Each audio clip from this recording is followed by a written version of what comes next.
బ్రహ్మదేవుడు మన్మధుణ్ణి పిలిచాడు. శివుడి తపస్సు భగ్నం చేసి పార్వతీదేవిని వివాహం చేసుకునేందుకు అనుకూల పరిస్థితిని కల్పించమని ఆదేశించాడు. వెంటనే మన్మథుడు తన భార్య రతీదేవితో కలిసి కైలాసానికి వెళ్ళాడు. తపస్సులో మునిగి ఉన్న శివుడిని చూసి మన్మథుడు భయపడ్డాడు. శివుడి తపస్సు ఎలా భగ్నం చేయగలనా అని ఆలోచించాడు.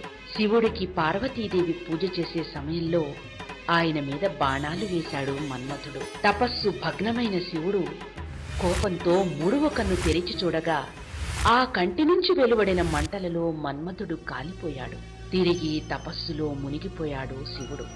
జరిగింది చూసి భయపడిన పార్వతి కేవలం భక్తి ద్వారానే పరమేశ్వరుణ్ణి భర్తగా పొందగలను అనుకున్నది. అందుకోసం తను కూడా పరమేశ్వరుని ధ్యానిస్తూ